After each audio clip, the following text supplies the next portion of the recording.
Albert ഐൻസ്റ്റൈൻ്റെ general relativity പുറത്തിറങ്ങിയതിന് ശേഷം Semitic മതങ്ങളുടെ ഭാഗത്തു നിന്നും അദ്ദേഹത്തിന് ശക്തമായ എതിർപ്പുകളാണ് ഉണ്ടായത്. ആദ്യമൊക്കെ അദ്ദേഹം അത് ശ്രദ്ധിക്കാതെ വിട്ടു. എന്നാൽ 1929 April 9 new England province of college Catholic club of America എന്ന സംഘടനയുടെ 3 ദിവസത്തെ ഒരു കൺവെൻഷനിൽ ബോസ്റ്റൺ ബിഷപ്പ് ഒക്കോണൽ അദ്ദേഹത്തിനെതിരെ ശക്തമായ ഒരു ആക്രമണം അഴിച്ചുവിട്ടു. അദ്ദേഹം പറഞ്ഞു, എനിക്ക് ഇപ്പോൾ ഐൻസ്റ്റീൻ്റെ തിയറിയെക്കുറിച്ച് നല്ല ധാരണയുണ്ട്. സ്ഥലത്തെക്കുറിച്ചും കാലത്തെക്കുറിച്ചും ചിന്താക്കുഴപ്പം ഉണ്ടാക്കുന്ന അയാളുടെ ധാരണകൾ അതുകൊണ്ട് കുളം കലക്കി ദൈവത്തെയും അവൻ്റെ സൃഷ്ടികളെയും കുറിച്ച് പരക്കെ സംശയമുണ്ടാക്കൽ മാത്രമാണ് അയാളുടെ ലക്ഷ്യം. അത് കഴിഞ്ഞ് 2 ആഴ്ചകൾക്ക് ശേഷം ന്യൂയോർക്കിലെ ഹെർബർട്ട് ഗോൾഡ്സ്റ്റൈൻ എന്ന ഒരു യഹൂദ റബ്ബി ഐൻസ്റ്റീന് ഒരു കമ്പി സന്ദേശം അയച്ചു.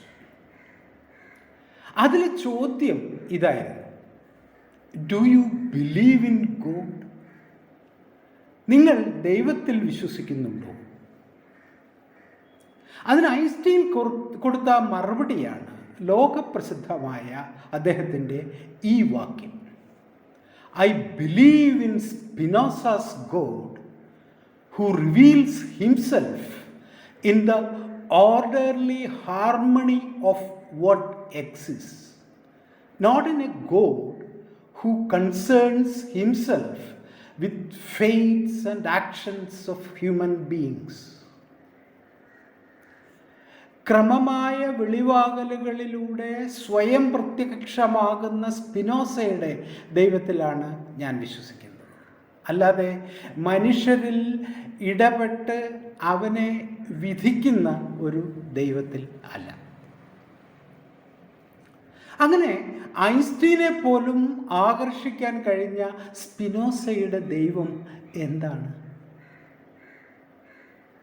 അതിലേക്ക് കടക്കുന്നതിന് മുമ്പ് ഒരു 2 കാര്യങ്ങൾ കൂടി മനസ്സിലാക്കണം. ഈ സംഭവത്തിനും ഏതാണ്ട് 275 കൊല്ലം മുൻപ് നെതർലാൻഡിലെ ആംസ്റ്റർഡാമിൽ നടന്ന ഒരു സംഭവം കാണാം. 1656 ജൂലൈ 27 പോർട്ടുഗീസ് യഹൂദരുടെ ആംസ്റ്റർഡാമിലുള്ള ഒരു സിനഗോഗിൽ നിന്നും ഒരു പ്രഖ്യാപനം പുറത്തു വന്നു.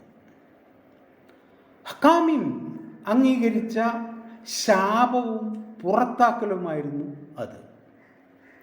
ഹക്കാമിം എന്ന് പറഞ്ഞാൽ പ്രമുഖരായ യഹൂദ റബ്ബിമാരുടെ ഒരു സംഘം ആണ്. അതിൽ പറയുന്നു, അയാൾ രാത്രിയിലും പകലും ശപിക്കപ്പെട്ടവനാകട്ടെ, അയാൾ ഉറങ്ങുമ്പോഴും ഉണരുമ്പോഴും ശപിക്കപ്പെട്ടവനാകട്ടെ, അയാൾ പോകുമ്പോഴും വരുമ്പോഴും ശപിക്കപ്പെട്ടവനാകട്ടെ. സർവശക്തൻ അയാളെ വെറുതെ വിടില്ല. അവൻ്റെ കോപവും അസൂയയും എല്ലാം അവനിൽ പതിക്കും. ഇവിടെ എഴുതപ്പെട്ട എല്ലാ ശാപവും അയാൾക്കുമേൽ പതിക്കും. അവൻ്റെ പേര് സ്വർഗത്തിൻ്റെ ലിസ്റ്റിൽ നിന്നും മായ്ക്കപ്പെടും. ഈ ദുർഭൂതത്തെ ഇസ്രായേലിൻ്റെ പരമ്പരയിൽ നിന്നും സർവശക്തൻ നീക്കട്ടെ. ഇനിയാണ് കാതലായത് വരുന്നത്. ഒരാൾ പോലും യാതൊരാശയവിനിമയവും ഇയാളുമായി നടത്താൻ പാടില്ല. എഴുത്തിലൂടെ പോലും ഒരാൾ പോലും ഇയാളുടെ കൂടെ ഒരു കൂരയ്ക്ക് കീഴിൽ കഴിയാൻ പാടില്ല. 4 മുഴം ദൂരത്ത് പോലും ആരും ഇയാളുടെ അടുത്ത് ചെല്ലാൻ പാടില്ല. ഇയാൾ എഴുതിയത് ആരും വായിക്കുകയോ അയാൾ പറയുന്നത് ആരും കേൾക്കുകയോ ചെയ്യാൻ പാടില്ല.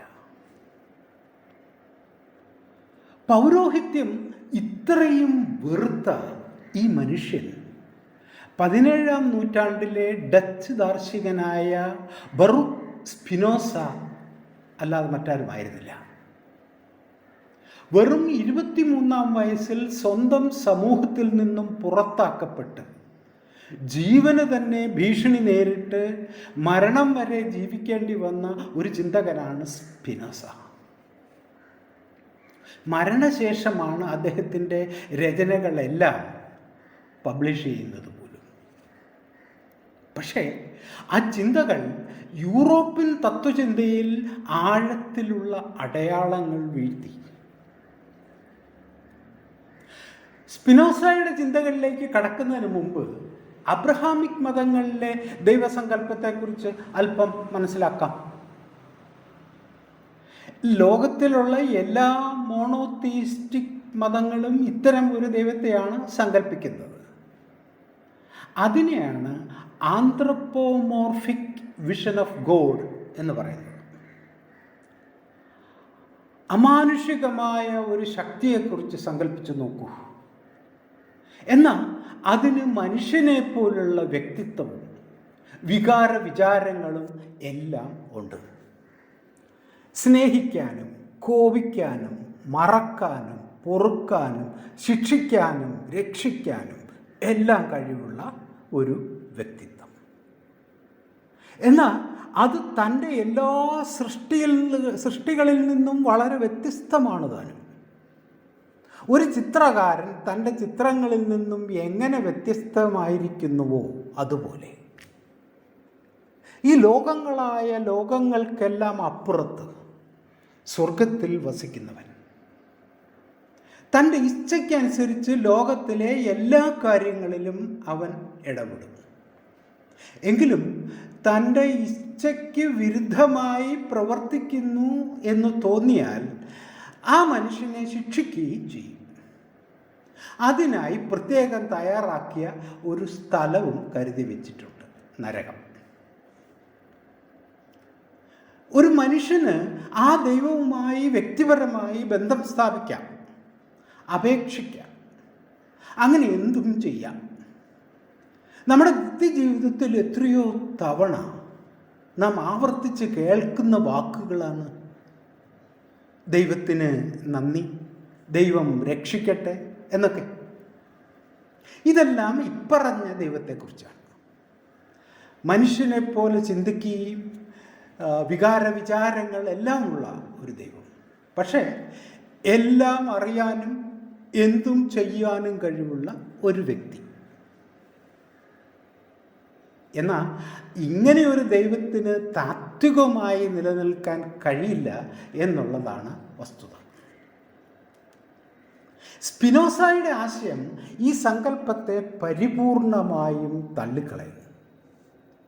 കാരണം ഇത്തരത്തിലുള്ള ഒരു സങ്കല്പം മനുഷ്യനെ എന്നും അജ്ഞാനത്തിൽ നിർത്തുകയും ലോകത്തെ ശരിയായി മനസ്സിലാക്കാനുള്ള മനുഷ്യൻ്റെ കഴിവിനെ നശിപ്പിക്കുകയും ചെയ്യും എന്ന് അദ്ദേഹം പരിപൂർണമായി വിശ്വസിച്ചു. ഈ പ്രപഞ്ചത്തിൽ നിന്നും വേറിട്ട് നിൽക്കുന്ന, മനുഷ്യൻ്റെ പ്രവൃത്തികളിൽ നിരന്തരം ഇടപെടുന്ന ഒരു ദൈവം അല്ല സ്പിനോസയുടേത്. സ്പിനോസയുടെ ദൈവം ഈ പ്രപഞ്ചം തന്നെയാണ്. ദെയൂസ് ഈവ് നാച്ചുറ, ദൈവം അതായത് ഈ പ്രകൃതി, അല്ലെങ്കിൽ ദൈവം അഥവാ പ്രകൃതി എന്ന് സാരം. ഇങ്ങനെ പറയുമ്പോൾ ശ്രദ്ധിക്കേണ്ട ഒരു കാര്യം, ഇക്കാണുന്ന പുഴകളും മരങ്ങളും മലകളും എന്നല്ല അതിനർത്ഥം. മറിച്ച് ടോട്ടാലിറ്റി ഓഫ് എക്സിസ്റ്റൻസ് എന്ന് മനസ്സിലാക്കണം. അതായത് ഇവിടെ ഉള്ളതും ഉണ്ടായിരുന്നതും ഇനി ഉണ്ടാവാനുള്ളതും സൂക്ഷ്മത്തിൽ സൂക്ഷ്മമായത് മുതൽ സ്ഥൂലത്തിൽ സ്ഥൂലമായതുവരെയുള്ളതെല്ലാം, അവിടെ അനന്തമായ വൈവിധ്യവും അടിസ്ഥാനപരമായ ഏകത്വം, അതാണ് സ്പിനോസയുടെ ദൈവം അല്ലെങ്കിൽ പ്രകൃതി. സ്പിനോസയുടെ കാഴ്ചപ്പാടിൽ ഈ പ്രപഞ്ചത്തിൽ ഒരേ ഒരു വസ്തു മാത്രമേ നിലനിൽക്കുന്നുള്ളൂ. അതിനെ അദ്ദേഹം സബ്സ്റ്റൻസ് എന്ന് വിളിച്ചു. ഈ സബ്സ്റ്റൻസ് തന്നെ ദൈവം. ഇവിടെ പ്രത്യക്ഷവും പരോക്ഷവുമായതെല്ലാം ഈ സബ്സ്റ്റൻസിൻ്റെ ഓരോ മോഡുകൾ അഥവാ ആവിഷ്കാരം മാത്രം. ഇവിടെ ന്യായമായ ഒരു ചോദ്യം ഉദിക്കാം. അങ്ങനെയെങ്കിൽ എന്തിന് ദൈവം എന്ന് പറയുന്നു? പ്രകൃതി എന്ന് പറഞ്ഞാൽ പോരെ? അതിന് സ്പിനോസയുടെ ഉത്തരം അങ്ങനെയും വിളിക്കുന്നതിൽ തെറ്റില്ല. പക്ഷേ ഇപ്പറയുന്ന സബ്സ്റ്റൻസ് അനന്തമായ ആട്രിബ്യൂട്ട്സ്, ഗുണങ്ങൾ അഥവാ ലക്ഷണങ്ങളുള്ളതാണ്. ഈ അനന്തമായ ഗുണങ്ങളിൽ 2 മാത്രമേ നമ്മുടെ ഗ്രഹണശേഷിക്കുള്ളിൽ വരാൻ കഴിയൂ. ഒന്ന് എക്സ്റ്റൻഷൻ അഥവാ വസ്തു, 2 ചിന്തകൾ. നാം ഈ കാണുകയും അനുഭവിക്കുകയും ചെയ്യുന്നതെല്ലാം ഇവയിൽ ഒന്നിൻ്റെ അല്ലെങ്കിൽ 2 കൂടെ ഒരുമിച്ചുള്ള ഒരു മാനിഫെസ്റ്റേഷൻ അഥവാ പ്രകടമാകൽ മാത്രമാണ്. ഇതേ സ്വരം നാം ഇന്ത്യൻ ദർശനങ്ങളിലും കേൾക്കുന്നുണ്ട്. ഒരുപക്ഷെ അല്പം കൂടെ കാർക്കശ്യമായി തന്നെ. യോഗവാസിഷ്ഠത്തിൽ വസിഷ്ഠൻ പറയുന്നു, കൽപ്പിതം മോഹിതർ മന്ദർ ദൈവം കിഞ്ചിന്ന വിദ്യതി. മന്ദബുദ്ധികളായവർ കൽപ്പിച്ചുണ്ടാക്കുന്ന ദൈവം എന്നൊന്നില്ല. പക്ഷേ ദൈവം അല്ലെങ്കിൽ ഈശ്വരൻ എന്ന വാക്കിനെ അങ്ങനെ നിഷേധിക്കേണ്ടതുമില്ല എന്നും ഈ ദർശനങ്ങൾ പറയുന്നുണ്ട്. തത് പ്രതിബിംബിതം തത്വദീശ്വര ചൈതന്യമാസീത്. എല്ലാമായി നിൽക്കുന്ന ഈ അവ്യക്തത്തിൽ പ്രതിബിംബിക്കുന്ന ചൈതന്യത്തിനെ ഈശ്വര ചൈതന്യം എന്ന് വിളിക്കുന്നതിൽ ഒരു തെറ്റുമില്ല എന്നാണ്. പലതായി തോന്നുമെങ്കിലും ഇതെല്ലാം ഒന്നിൻ്റെ മാനിഫെസ്റ്റേഷൻ മാത്രം. പക്ഷേ അവ്യക്തമായി നിൽക്കുന്ന ആ ഒന്ന് എന്താണ് എന്ന് നമുക്കിന്നും അജ്ഞാതമാണ്. സയൻസ് അതിൻ്റെ അന്വേഷണം മുഴുവനും ആ വസ്തു എന്താണ് എന്നറിയുന്നതിന് വേണ്ടിയാണ് എന്ന് നമുക്ക് ഇന്നറിയാം. പലതായി കാണപ്പെടുന്നതെല്ലാം നാം ഉൾപ്പെടെ ആ ഒന്നിൻ്റെ മാനിഫെസ്റ്റേഷൻ മാത്രം. അങ്ങനെ പറയാൻ കഴിയുമോ? ഉദാഹരണത്തിന് ഒരു തിരമാലയെ നോക്കൂ. അതിന് അതിൻ്റേതായ രൂപമുണ്ട്, നിലനിൽപ്പുണ്ട്, തുടക്കമുണ്ട്, ഒടുക്കവുമുണ്ട്. ഒരു സന്ധ്യയ്ക്ക് നമുക്ക് കടൽ തീരത്ത് ചെന്ന് നിൽക്കാം. ഒരു തിര ജനിക്കുന്നു, വളരുന്നു, തകരുന്നു. അങ്ങനെ ആയിരങ്ങൾ, പതിനായിരക്കണക്കിന് തിരകൾ, ചെറുതും വലുതുമായവ.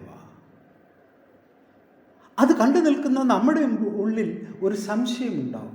ഈ തിരകളെയെല്ലാം ഞാൻ കാണുന്നുണ്ട്, പക്ഷേ ഈ സമുദ്രം എവിടെയാണ്? അപ്പോൾ പെട്ടെന്ന് നാം ഒരു സ്വരം കേൾക്കുന്നു, ഞാൻ സമുദ്രമാണ്. ഈ തിരകൾ എന്നിൽ ജനിക്കുന്നു, എന്നിൽ വളരുന്നു, എന്നിൽ തന്നെ ഒടുങ്ങുന്നു. ഈ തിരയുടെ ഓരോ അംശവും സമുദ്രം എന്ന ഞാൻ തന്നെയാണ്. എന്നിൽ നിന്നും വ്യത്യസ്തമായി ഈ തിരകൾക്ക് യാതൊരു നിലനിൽപ്പും ഇല്ല. ഈ തിരകളായി വ്യാപിച്ചു നിൽക്കുന്നത് ഞാൻ തന്നെയാണ്. ഓരോ തിരയും ഉത്ഭവിക്കുമ്പോൾ അവ കരുതുന്നത് അവയ്ക്ക് സ്വതന്ത്രമായ ഒരു നിലനിൽപ്പുണ്ട് എന്നാണ്. എന്നാൽ എന്നിലേക്ക് മടങ്ങുന്ന ഓരോ തിരയും മനസ്സിലാക്കുന്നു അവ ഞാനല്ലാതെ മറ്റൊന്നായിരുന്നില്ല എന്ന്. ഈ തിരകൾ ഉണ്ടാകുമ്പോഴും വളരുമ്പോഴും എന്നിലേക്ക് വിലയം പ്രാപിക്കുമ്പോഴും എനിക്ക് യാതൊരു വളർച്ചയോ കുറവുമോ സംഭവിക്കുന്നില്ല. മൈ അനന്ത മഹാംബോധൗ വിശ്വം നാമ വികൽപ്പന അതിശാന്തോ നിരാകാര ഏതോ ദേവാഹ മാസ്ഥിത. അനന്തമായ ബോധമഹാസമുദ്രമായ എന്നിൽ ഈ വിശ്വം ഒരു ഭാവനാസങ്കല്പം മാത്രമാണ്, നാമരൂപങ്ങളുടെ ഒരു ഭാവന. ഞാൻ അതിശാന്തവും നിരാകാരവുമായ ബോധം മാത്രമാണ്. ഞാൻ ഈ സ്ഥിതിയിൽ തന്നെ പ്രതിഷ്ഠിതനാണ്. മൈ അനന്ത മഹാബോധൗ ജഗതവീജി സ്വഭാവത ഉദേതു വാ അസ്തമയത് നമേ വ്യതീർന്ന ചക്ഷത. ഞാനാകുന്ന മഹാസമുദ്രത്തിൽ ഈ പ്രപഞ്ചമായ തിരകളെല്ലാം ഉയരട്ടെ താഴട്ടെ, എന്നിൽ അത് ഉയർച്ചയോ താഴ്ചയോ ഒന്നും ഉണ്ടാക്കുന്നില്ല. എല്ലാം എന്നിലാണ്, ഞാൻ അവയിലല്ല. ഈ പുഴകളെ നോക്കൂ, അവ സ്വതന്ത്രമായി ഒഴുകുമ്പോൾ പല പേരുകളിൽ അറിയപ്പെടുന്നു. എന്നാൽ അത് സമുദ്രത്തിൽ ലയിക്കുമ്പോൾ എല്ലാം സമുദ്രമായി തന്നെ മാറുന്നു. യഥാ നദ്യ സ്യന്തമാന സമുദ്രേ അസ്തം ഗച്ഛന്തി നാമരൂപേ വിഹായ തഥാ വിദ്വാൻ നാമരൂപ ദിമുക്ത പരാത്പരം പുരുഷമുപൈതി ദിവ്യം. നദികൾ സമുദ്രത്തിൽ ചേരുന്നത് വരെ അവയ്ക്ക് പ്രത്യേകതയുള്ളൂ. സമുദ്രത്തിലെത്തിയാൽ എല്ലാം ജലം തന്നെ. ഇത്രയും പറയുമ്പോഴും സ്പിനോസയുടെ സങ്കല്പവും അദ്വൈത സങ്കല്പവും തമ്മിൽ അടിസ്ഥാനപരമായ ഒരു വ്യത്യാസവും നിലനിൽക്കുന്നുണ്ട്. അദ്വൈതത്തിലെ ബ്രഹ്മം ബോധസ്വരൂപമാണ്, ഉണ്മയാണ്. അതായത് ഉണ്ട് എന്ന അറിവാണ്. അതാണ് അതിൻ്റെ ഭാവം. അത് തന്നെ ഞാൻ എന്ന വാക്കിൽ ഉദ്ദേശിക്കപ്പെടുന്ന അസ്തിത്വം. വിഭു. വിഭു എന്നാൽ വിവിധം ഭവതി എന്നാണ്. വിവിധം ഭവതി, അതായത് വിവിധ നാമരൂപങ്ങളായി നിൽക്കുന്നത് എല്ലാം ഈ ഒന്നാണ് എന്ന്. ഈ പ്രപഞ്ചവും അതിലുള്ള എല്ലാവും വിവിധ നാമരൂപങ്ങളായി എന്നിൽ തന്നെ പ്രകാശിക്കുന്നതാണ്. കേൾക്കുമ്പോൾ നമുക്ക് അല്പം മനസ്സിലാക്കാൻ ബുദ്ധിമുട്ട് തോന്നുന്നു. പക്ഷേ എല്ലാ രാത്രികളിലും നാം അത് അനുഭവിക്കാറുണ്ടല്ലോ. സ്വപ്നത്തിൽ നാം വലിയ വലിയ നഗരങ്ങളും ആയിരക്കണക്കിന് ജീവജാലങ്ങളുമുള്ള ഒരിടത്ത് നമ്മുടെ ശരീരവും മനസ്സുമായി നിൽക്കുന്നില്ലേ? ആ സ്വപ്നത്തിലെ കഥാപാത്രങ്ങളുമായി നാം ഇടപഴകുന്നുണ്ടല്ലോ. അതെല്ലാം നമുക്ക് യാഥാർത്ഥ്യങ്ങൾ തന്നെ ആയിരുന്നില്ലേ അപ്പോൾ? അതെല്ലാം വെറും സ്വപ്നം മാത്രമായിരുന്നു എന്ന് നാം എപ്പോഴാണ് അറിയുന്നത്? ആ സ്വപ്നത്തിൽ നിന്നും ഉണരുമ്പോൾ മാത്രം. അപ്പോൾ നമുക്ക് എന്താണ് തോന്നുക? ആ നഗരവും വലിയ കെട്ടിടങ്ങളും എല്ലാം എന്നിൽ തന്നെ ഞാൻ സൃഷ്ടിച്ച ഒന്നായിരുന്നു.